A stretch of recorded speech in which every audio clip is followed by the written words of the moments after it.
episode of the When Life Happens podcast. I'm your host, William Jackson, and I'm always excited when we have another opportunity to live, learn, and grow together. And today's episode, I think, is going to set us up to really do some self-examination work. Why is this important? Because we're living in a day and time where it is very easy for someone to have an interaction with someone or to go through something and shift blame to the other party that's involved. I see it all the time that someone has an interaction, and instead of stepping into places where we're focusing on what we could have done better or what we could have done that could have set the situation up for success, we instantly dive into focusing on what the other person did or did not do. I'm seeing so many podcasts and so many shows where people are standing on their own perspective, and they are in the places where even when their perspectives are being challenged, we take it as an act of aggression or offense, or we're in a space now where we feel like we have to defend our perspective to the death. And this episode is actually going to do the exact opposite. Because I believe if we're going to see real, true change, because you know what I found out is that so much of the things that happen in our lives are for the moment. We have momentary success where we do something where we may have a behavior modification, or we'll say something, we'll change something just so that we can appease the moment. But if you are living for the moment, you will never be able to step into the places where you are setting yourself up for success in the long run. The real goal of life is to have success that is elongated, that the longevity of your success not only transcends your life, but down into the generations that come behind you. Like, what we're trying to do is set up generational success, generational wealth, because the selfish person lives for the here and now, because the here and now is what directly impacts them. How many people have you been in contact with who have been in places and spaces where they're just focused on how can I get it now? How can I get it quick? And the things that we do where we start to compromise the long run, when we start to compromise the prolonged success, when we start to compromise the core values and our core concepts in order to experience momentary success, we start this cycle where we may have a good moment, but it's very short-lived. I'm seeing so many podcasts, so many shows where everyone is trying to defend their position to the death. So focused on this is how I feel. And let me say this, your feelings are valid. How you feel, what you think, what you're experiencing, like your perspective is valid, it's true. But can I tell you that if you are so focused or solely focused on how you feel, on your perspective, you will never experience true change. You will never experience true success. Why? Because all struggle and all success is shared. And if we don't get to the place where we realize that the things that we're going to experience in life and the things that we're going to go through and the things that we're going to face and the moments where we're going to experience triumphs and wins and losses, if we don't understand that it all will encompass the relationships that we have, we won't prioritize the relationship. We will prioritize our desire to be right.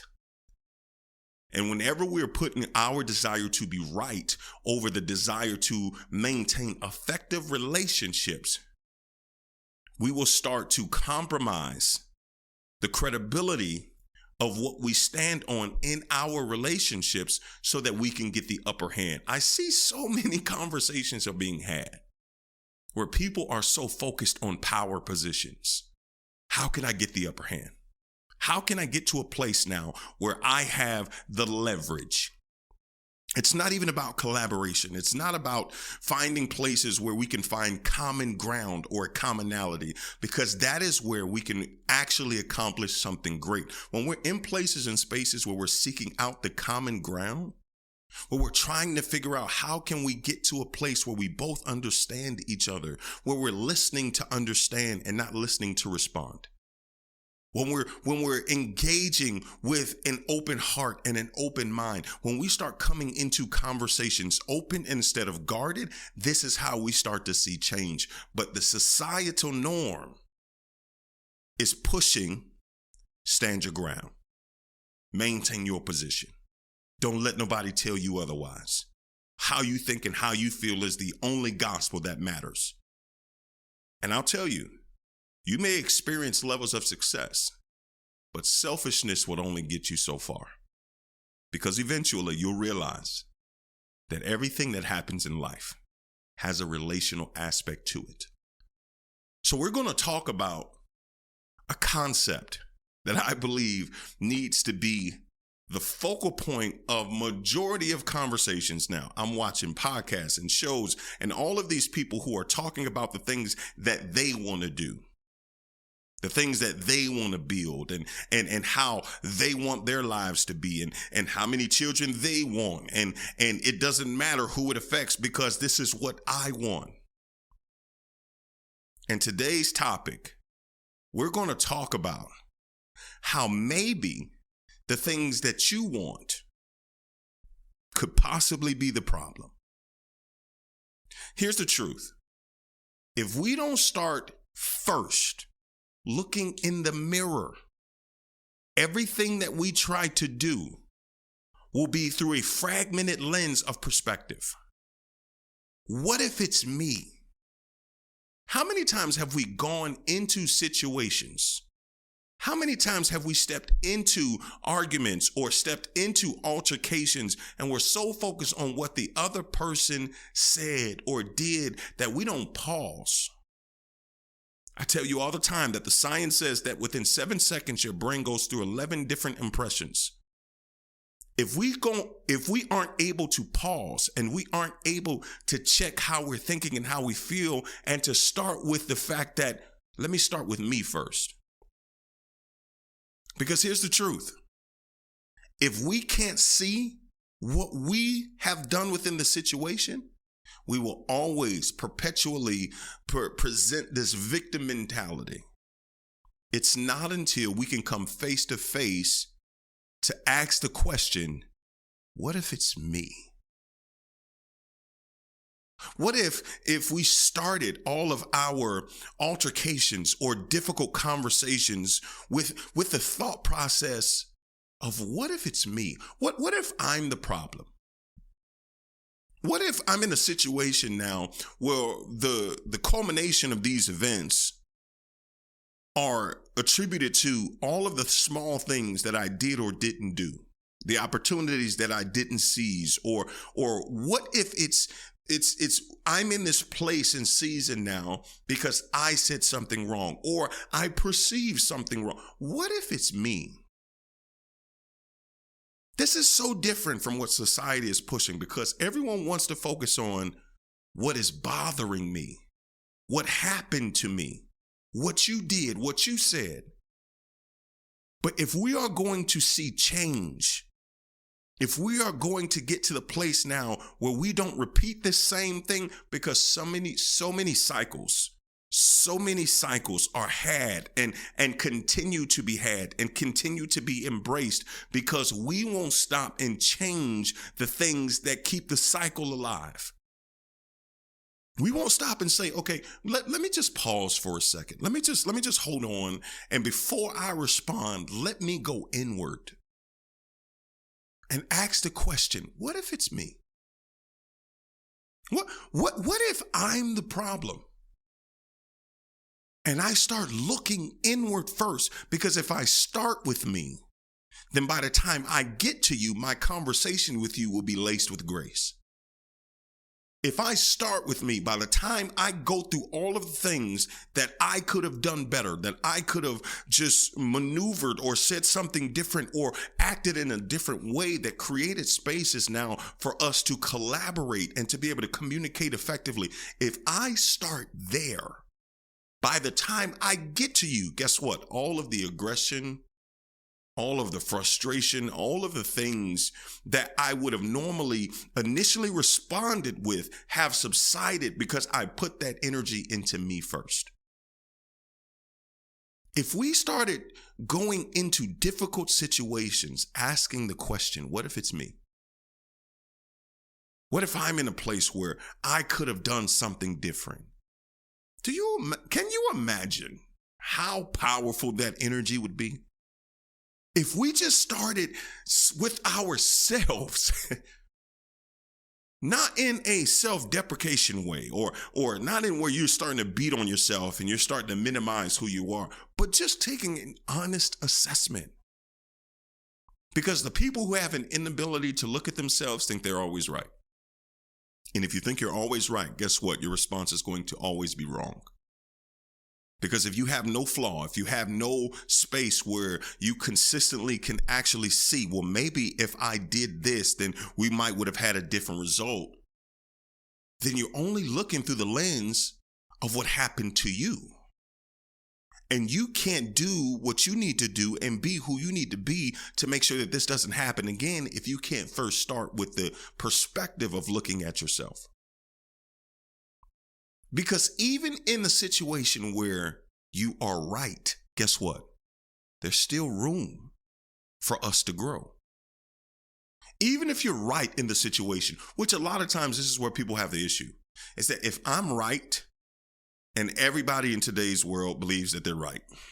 You go on social media, you go on podcasts, everybody believes that their perspective is right. And when you think you're right, it's hard for people to challenge you. If you think that what you are saying and what you are feeling is the sound truth and there is no flaw in it, it is difficult for you to receive correction. It's difficult for you to receive a different perspective. If you are in a space where you feel and believe that you are right, it's hard to embrace the fact that I might be wrong. But even if I'm right, guess what?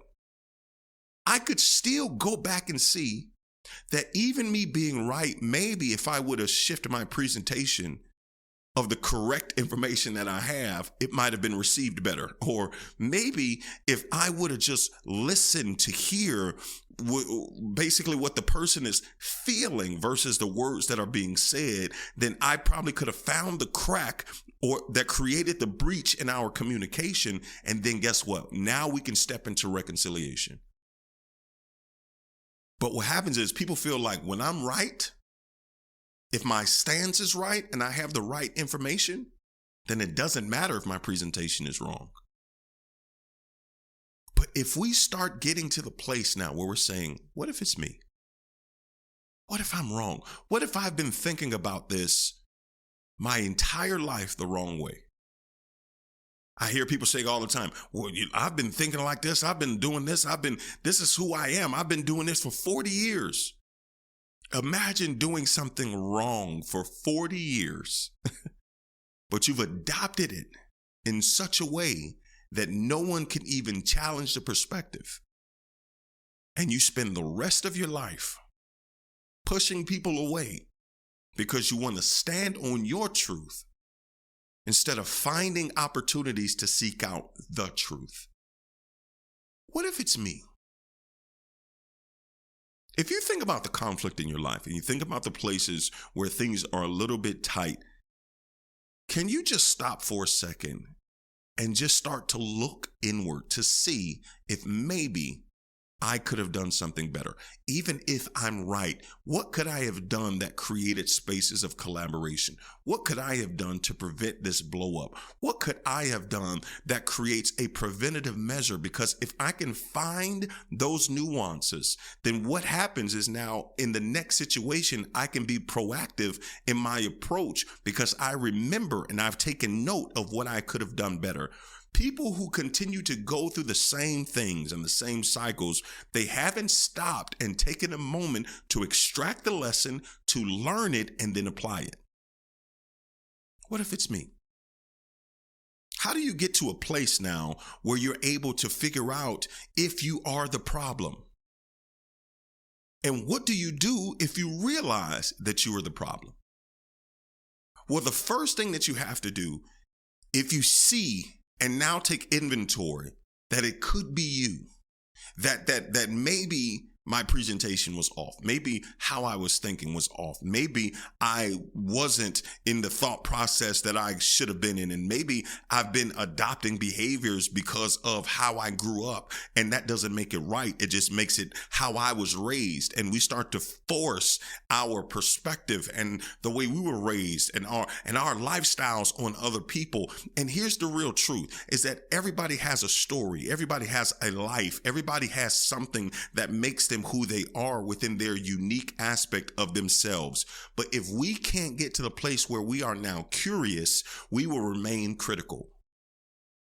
See, a curious mind will create spaces now where we can connect with a level of authenticity because I want to learn more about you. We can have dialogue that's respectful because I'm actually intently aware of the fact that I may not know everything. What? Just think about that for a moment. Don't you? We all know those people who think they know it all. But imagine being in a space where we start going into conversations and communication with a curious mind, and I want to learn more. But so many times we go in critical. If you don't think the way that I think, if you don't see the things that I see, if you don't have the perspective that I have, if you don't vote the way that I vote, if you don't see family the way that I see family, if your faith is different from mine, and then we get to these places where now we're clashing and we're beating each other up because your perspective is not my perspective. And what happens is that people want to create spaces where they are bringing a level of conformity. We don't want to hear other people's perspective. We want people to conform to ours. I don't really care in a sense of what you think or how you feel. This is how people think. I don't care. What I want you to do is hear my perspective and adopt it. But what if your perspective is the problem? If you are the problem, even in your rightness and your authenticity and everything that you stand on, even if you have all of the facts, the receipts, you're the right one. If we can't get to the place now where we start finding the cracks in our perspective, in our communication, in our ability to build something effectively, then guess what'll happen? We start passing down these thought processes to our children to make them think and feel that nobody can tell them anything and that you are the complete authority. And when you are the complete authority in your life, you set yourself up for a life that is resistant and hostile to collaboration. And everything that happens has a relational aspect to it. If we stop and just ask, what if it's me? And if you're honest with yourself, every single time you ask that question, you'll find something that you could have done better. Even if you're right, every single time you are honest with yourself to say, what if it's me? What could I have done better? What could I have said better? How could I have presented that in a way that people heard what I said? Because the goal of communication is not to get what you said out, but to get what you said heard. And if you're honest to ask yourself, what if it's me? If you can just be honest for a second and just see in the nuances of life, how you could have done better, the next thing that you have to do after you ask that question is you have to be willing to take accountability. Because people ask that question to create a level of awareness. What could I have done better? Now I become aware of it, but I don't see action until I take accountability, until I own it, until I say, okay, this is what I did wrong. And I'm going to own my part in it, because if I don't own my part, then I put all the blame on you. And when I create those places, then I shift the balance of our relationship. Now we're out of balance because all of the blame is on you, when in no situation, even if you are wrong, there are places to see, or even if you are right, there are moments to see that there could have been something that I could have done. Maybe I could have saw something. I could have been more proactive. Maybe I could have had more conversations. If we can stop and actually just look inward, and the hardest time to do it is when we're hurt. The hardest time to do that is when we are in a space where we've been offended, where we've been disrespected, where we've been disregarded. But if we start making this a habit, then we can stop responding from a level of hostility and start to find if there were ways that I could have implemented some behaviors, or I could have said certain things that created spaces where we could have come together before we hit this moment where things blew up. What if I'm the problem? You should ask yourself that. Just stop and just think about everything in your life. Places where they're tough. What could I have done better? What if it's me? Now, on the flip side of that, because so many times there are people who are looking into the aspect of what they could have done better. And then what happens is people start to slip into this space where, okay, I could have done this. And now we're overly committed to, the work on ourselves, and we're just trying to get better. We're trying to get better. And we can stay in that constant cycle now where we're in that moment where we're so consumed with us getting better that we may miss out on the fact that I may not be the problem. I may be the solution. Because here's the truth. Evil triumphs when good men do nothing. When we are in a space where we are not operating from our authentic purpose, everything that happens in life, we have no input, no active engagement with. And as we're asking ourselves, what if it's me? The next question you need to ask yourself is in the same context, but not what if it's me, not what if I'm the problem, but what if I'm the solution? What are the things in your life that you see that give you just a great level of frustration because things are being done wrong? What are the things that keep you up at night? What are the things that drive you insane when you see it happening? If there's injustice or you see things done wrong and it just burns you, and you hear it and you see it. And what are those things that you constantly are complaining about, constantly venting about? And my question is, once you've identified that passion point, because that passion, that aggravation is directly correlated to a level of your purpose. The reason why it bothers you so much is because there's something on the inside of you that says, I need to get involved here. When you feel that passion, you feel that anger, how many times have you stopped and asked yourself, what if it's me? When I'm looking at all these things that go on in social media, or all these things that are going on all these platforms, all these things that are going on in society that just bother me, that create moments where I'm like, how could this happen? How could they say that? How could they do that? If I just have that feeling and I just allow that to just settle without acting on that, then guess what happens? I become a silent contributor to the thing that bothers me.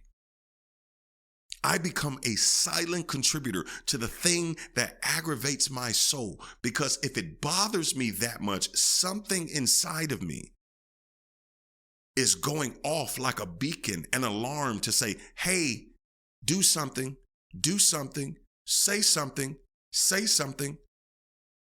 But so many times we'll have that passion, we'll have that frustration, we'll have that pain, and then we'll just tuck it away. We'll tuck it away because we don't want to say something that's going to offend. We'll tuck it away because we don't want to step out of our societal norms in order to break the silo that we're operating in. And we're just focused on me, myself, and I, and us four and no more. And we're so focused on how can we build what we got and doing what we need to do. And every time we do that, we become a silent contributor. Because the thing that is echoing in your soul is not happenstance. It's not a coincidence. It's not just because you have feelings about this and maybe you were influenced in a way or something happened to you. Everything that speaks to you in your inward parts, in your soul, in your mind, in your psyche, the things that you can't shake are direct contributors to those that correlate to your purpose, to your destiny, to why you are on the earth. But so many people are living their lives from the aspect of, well, I don't want to say anything. I don't want to do anything. I don't want to cross that line because it may offend. And I don't want to speak up for that because I don't have the knowledge, or maybe I didn't go to school for that. And if we are not in a space where we can accept the fact that the things that bother me are an indication that this is something that I need to be actively building in, that feeling that I have, I need to build on. It doesn't mean that I need to go to the streets and start screaming it from every mountaintop, but there may be something that I can do to affect my community. When was the last time something bothered you to the degree that it kept you up at night and you just said, you know what, I'm at least just going to have a conversation with the people that I work with. I'm just going to come in, see if we can change some initiatives on the team. Maybe we can implement a program that is helping the people in this demographic. Or maybe we can get to a place now where I'll just write a letter to my congressman and figure out if there's ways where we can start this conversation. Because we get so bent out of shape, but we won't move on it because we are so consumed with the opinions of others. But listen to me. He who lives for the likes of others seldom likes the life he lives. When you are so consumed with how people feel, how people think, their perspective, you will continuously put your purpose, your destiny into this small globe, put the lid on it, squeeze it tight, and then all of that ball of frustration and passion that's rising, it'll just keep stirring with nowhere to go. And one of the greatest frustrations in life is being full up with passion, full up with purpose, and nowhere to pour it out. But so many times people think that I can't do it because I can't do it on that level. I can't say anything because I don't have that platform, but you have influence somewhere. You understand what the problem is. What if you're the solution? What if it's you? What if the world is waiting on you to realize that there is something that is ignited on the inside that needs to get outside to affect everyone that you are encountering? What if you're the person who will change the person who will change the world? Because that's another thing that we do. Well, I'll wait until I get to a certain platform, or I'll wait till I get to a certain status because then I'll have the voice. And we're so consumed with the many that we overlook the few. But what if you had influence with the person who would change the world? What if you could be the one to inspire the next great inventor? What if you could be the one to inspire the next great world changer? What if you're the solution?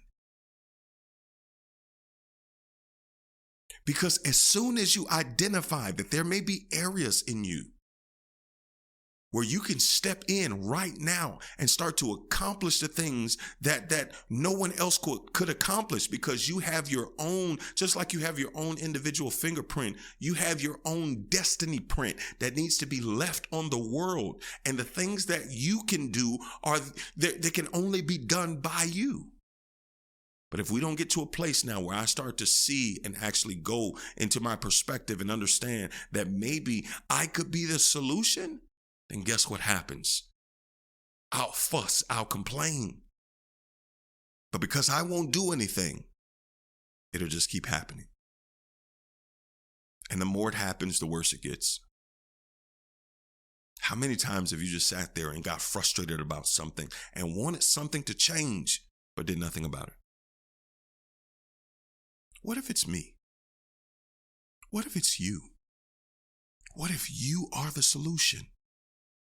What if you are the solution for your family? What if you are the solution for your bloodline? What if the things that have gone on in your family for generations, you're the one to stop it? You're the one to speak up and say, hey, I know we've been doing this for generations, but the buck stops here. This can go no further because my child will not experience the same thing that I experienced. What if it's you? Because after you start to get in that place, because see, once we're looking at ourselves as the problem, we start to take accountability. But once we start looking at ourselves to identify if we are the solution, then we start to adopt our assignment. I got to discover does this passion and how does this frustration and how does this energy tie into my ability to affect change? What is my assignment here? Because if I can't shake it, there's something that's signaling to me that I need to get involved. If it bothers you that much every time it happens that your soul cringes, then I need to take that energy and say, okay, I can't shake this. I feel this type of way. I need to figure out what my assignment is in this space. If I'm looking at it from the standpoint of what if I'm the problem, I take accountability. But when I start to look at it as to what if it's me? What if I'm the solution? I start to discover my assignment. And one of the things that keeps the entire world in this place where we're just going on this never-ending merry-go-round is that people continue to try to adopt other people's assignments. Because that looks like success. That looks like the way that I can get to the top. So what I'll do is, instead of discovering my own assignment, I'll adopt yours. And we'll get to this place now where we'll never reach our full potential because we can never get to the place that we're supposed to be if we are trying to copy or become a carbon copy of someone else. There's only one you. And the things that you are created to do are uniquely designed for you. But instead of focusing outward, because we do that in problem areas where if there's an issue, we focus and shift blame on what you did and what you said and how you did and the things that you did that affected me. And the same aspect, we start to shift the accountability onto other people and we start to push it on other people. Well, they are the ones that need to do that. It bothers my soul, but it's them that they need to do that someone else needs to say something. No. What if it's you? What if the world is waiting on you? And as soon as you get to the aspect or to the point or to the place where you realize that you were created for a unique purpose that is not just uniquely designed for you, that everything that we do has a relational aspect. And if I can't embody that relational space, then a selfish mentality and perspective will keep my purpose, my destiny power limited. I will limit my capacity if I'm unable to realize that I was put here, created with a relational context from community for community, that everything that I do, that no person is an island unto themselves, that everything has a relational aspect. And once I get that all struggle, all success is shared, then I will stop looking at it through the lens of how does this affect me? And I will start to look inward to figure out how can I affect everyone that I encounter? What if we just approached every day with a thought process and mindset of what can I do to affect change in every sphere of influence that I have? How can I affect change on my job? How can I affect change in my marriage? How can I affect change with my children? How can I affect change in my community? How can I affect change in the city? Who can I talk to? What letters can I write? What can I do? But so much of society is looking at what someone else does or what someone else needs to do. And my question is, what if it's you? What if the dreams and the goals and the books and all of the creative ideas that you've had, that you've been sitting on for years, were the things that the world needs in order to create places of change? What if it's you? If we can get to the place now where we're stepping into the thought process of knowing and feeling that there is something that I can do, that all change starts with me, that is the energy that will begin to change the world. if I realize that all change starts with me,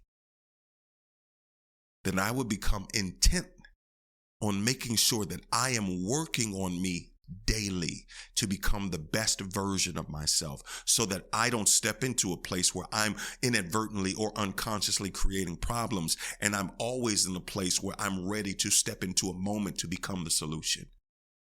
Because all change begins with me. When you go through this, the rest of this week, the rest of this month, and the rest of this year, the question that should be ringing in your heart and in your mind is, what if it's me? Listen, I hope you got something out of this episode. If by chance you walk away from this episode and you forget everything that I've said and you forget everything that you've heard, there's one thing that I need you never to forget, and that you have everything inside of you already that you need to overcome and succeed when life happens.